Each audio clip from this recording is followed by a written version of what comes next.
ពលរដ្ឋគ្នាខ្ញុំបង្ហាញពីកន្លឹះមួយនៅក្នុងការចាប់កអនណេពី express file នៅក្នុងការងាររបស់យើងបើសិនជាបច្ចេកធំបងប្អូនចាប់កអនណេមិនតែចាប់ជាសសរគ្រឹះយើងចាប់ជា column ហើយនៅពេលដែលទីតាំងនឹងផ្លាស់ប្ដូរអញ្ចឹងយើងត្រូវធ្វើការចាប់វាឡើងវិញចំពោះបងប្អូនដែលដាក់ប្លង់ហ្នឹងទៅកាន់ master plan ជា direct នៅពេលដែលយើងថែមថយឬក៏យើងបង្កើតនេះថ្មីទីតាំងថ្មីគឺវាអត់ feedback ទៅទេអញ្ចឹងនៅក្នុងនេះខ្ញុំមានជាឧទាហរណ៍យើងអាចចាប់ជាទម្រង់ object ធម្មតាឬក៏ជា block ក៏បាននៅក្នុង Href នេះអញ្ចឹងនៅក្នុងនេះខ្ញុំឧទាហរណ៍ជាទីតាំង master plan គំរូមួយចុះដែលនៅក្នុងនេះខ្ញុំឧទាហរណ៍ពីនេះចុះពីប្រទេសកម្ពុជាយើងចុះហ្នឹងអូខេខ្ញុំធ្លាប់ search ហ្នឹងមកអញ្ចឹងខ្ញុំរើសទីតាំងនៅព្រំដែនចុះអញ្ចឹងខ្ញុំរើសនៅជាប់ខ្សានចុះអូខេណាព្រំដែនគៀកតិចអូខេស្ងប់ស្ងាត់នេះដែរអញ្ចឹងខ្ញុំរើសទីតាំងនេះមួយនៅព្រំដែនយើងចុះព្រំដែនថៃខ្មែរខ្ញុំរើសទីតាំងប្លុកនេះមួយអញ្ចឹងបងប្អូនប្រើប្រាស់មុខងារនេះដើម្បីធ្វើការខ្ញុំដឹងថាទំហំនេះវានេះអត់នេះ70ម៉ែត្រជាងអញ្ចឹងបច្ចេកហ្នឹងវាធំដែរអញ្ចឹង120ម៉ែត្រឥឡូវខ្ញុំគិតថាបច្ចេកនេះខ្ញុំដាក់វាក្នុងโซนនៃគម្រោងធំមួយនេះចាស់នេះទីតាំងនេះអញ្ចឹងបាទឥឡូវខ្ញុំធ្វើមកខ្ញុំជាប់វាទីតាំងនេះអញ្ចឹងខ្ញុំ save បច្ចេកមួយយើង save ជា KML មកខ្ញុំដាក់ test express អូខេ test express ហ្នឹង copy ឈ្មោះវាខ្ញុំ save មកខ្ញុំផាសនៅក្នុងនេះអញ្ចឹងបងប្អូន save មកបន្តទៀតយើងអាចធ្វើការ save file វាបានយើង select លើ file express នេះមក select លើ file យើង save ជា download ជា KML export KML អញ្ចឹងវា download រួចហើយយើងចូលទីតាំង boundary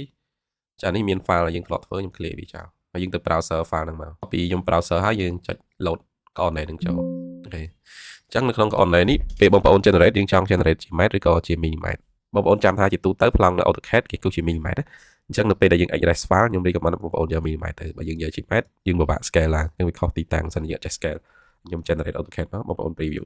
អញ្ចឹងយើងឃើញប្លង់របស់យើងឯងនេះប្លង់របស់យើងអញ្ចឹងប្លង់របស់យើងវាដូចទីតាំងដែលយើងបាន point មុននឹងដែរទេទីតាំងនៅក្នុង web map អញ្ចឹងវាដូចគ្នាតែវាcònជាគំរូនៅក្នុងការសិក្សាទេបងប្អូនអាចយកជាផ្លូវការបានតោះមកបងប្អូនចូលមកកាន់ប្លង់របស់យើងជាទូទៅមុននឹង express យើងត្រូវ check ទៅលើ unit សិនព្រោះប្លង់អ្នកខ្លះគាត់គូសត្រជា millimeter មែនប៉ុន្តែធាតុពិតអាកន្លែងនេះមិនមែន millimeter ទេដោយសារ express វាចាប់unit ចេញពីធាតុនៃប្លង់យកទៅប្រើអញ្ចឹងខ្ញុំយកវា millimeter ហើយវាបងប្អូនខ្លះគាត់អនុវត្តទៅវាអត់ដូចខ្ញុំធ្វើអញ្ចឹង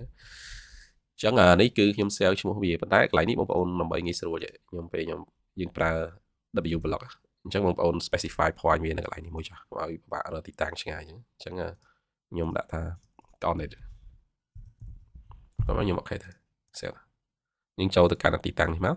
ហើយយើងវាយពាក្យ express កន្លែងនេះបើយើងមាន file អីយើងអាចបើ file យើងវាខូចឬខ្ញុំ detach វាចោលទៅខ្ញុំទៅ attach វាឡើងវិញ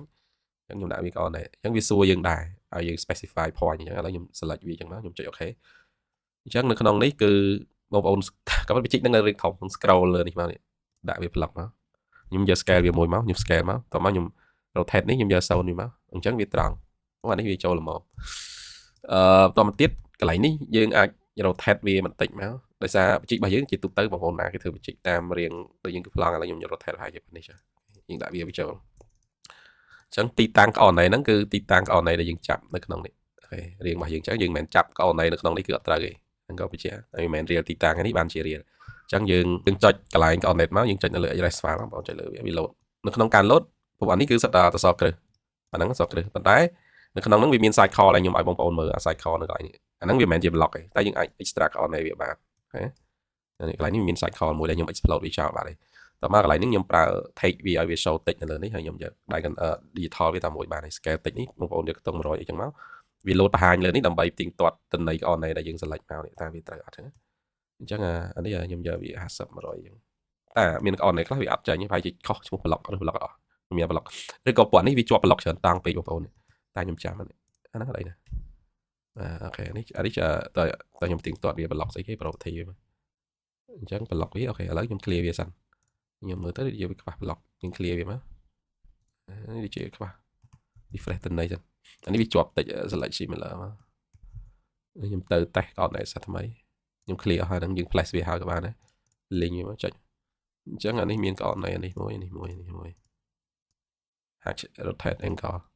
extract ចាហ្នឹងវាអានេះវាពីរអានេះវាពពុះ object នេះវាត្រូវដែរអានេះវាមានតង់ដែរប៉ុន្តែនេះតទៅផ្ទៀងផ្ទាត់ក៏នេះវាឡើងវិញឥឡូវកន្លែងនេះខ្ញុំអាច អូអានេះខ្ញុំទៀងទាត់នេះមិនត្រូវ file ហ្នឹងខ្ញុំបដាច់វាបាត់ហើយតោះទៅ new file ថ្មីមួយទៀតយើងមកទៀងទាត់នៅលើនេះវិញមិនត្រូវនៅក្នុងគាត់នេះបងប្អូនអាច explode វាទាំងអស់ក៏បានយើង explode វាទៅជា object នេះcòn object នេះវាមាននេះដល់ទៅ2អញ្ចឹងពេលយើង share វាសារថ្មីមកអាហ្នឹងវាឲ្យយើង reload ឲ្យយើង reload file អញ្ចឹងយើង reload ទៅវាឲ្យយើងកែអញ្ចឹងមកយើង share ទេបងប្អូនមកកន្លែងនេះយើងយក reload file reload ទៅវាទៅកែតំណ័យចាយអញ្ចឹងអានេះខ្ញុំសាកម្ដងទៀតនោះមិនក៏មានបញ្ហាអញ្ចឹងអូខេទៀងទាត់វាវិញselect វា clear វិញមកនេះខ្ញុំ clear វាសិនអាហ្នឹងវាទៅជា cycle មាន block មកជាប់ទៀតអាហ្នឹង block អានេះ block នេះឲ្យជុំវិញនេះឃើញបងប្អូនឃើញមកប៉ុន្តែកន្លែងនេះវាមាន point ជាន់គ្នាដល់2អានេះតជំការទៅវាចំណុច base point នៃ block ហ្នឹងខ្ញុំបានទៀងទាត់វាមានបញ្ហាទៅលើចំណុច base point របស់នេះបាទ block ហ្នឹងវាអាចមានបញ្ហាទៅខ្ញុំបានទៀងទាត់វាឡើងវិញអញ្ចឹងវាអាច run ទីតាំងនៅឆ្ងាយទៅ cycle ទេគឺវាចេញមកអាហ្នឹងតើយើងទៅទៀងទាត់បើ base point វានៅឆ្ងាយអញ្ចឹងវារុញទីតាំងនៅឆ្ងាយដែរហើយយើង insert table មកដាក់នេះបងប្អូនអាចបញ្ចេញទៅជា Excel ក៏បានហើយទៅពេលយើងចង់កែកន្លែងនេះយើងចង់លុបវងមួយចោលអីយើងទៅ reload វាវិញឬក៏យើងទៅកែសម្រួល block ហ្នឹងឡើងវិញមកការវាមិនមែនជាកម្មវិធីខុសទេដោយសារខុសទម្រង់នៃការប្រើប្រាស់របស់យើងអានេះយើងអាច export Excel ក៏បានដែរ export Excel ខ្ញុំ save មកបានតំណ័យទាំងនៅលើប្លង់ក៏មាននៅ Excel ក៏បានដល់ពេលយើងបោះឲ្យ survey គេទៅបោះប៉ុណ្ណឹងទៅគេចាប់ចូលម៉ាស៊ីនគេធ្វើបានបាទអរគុណបងប្អូនអរគ្នា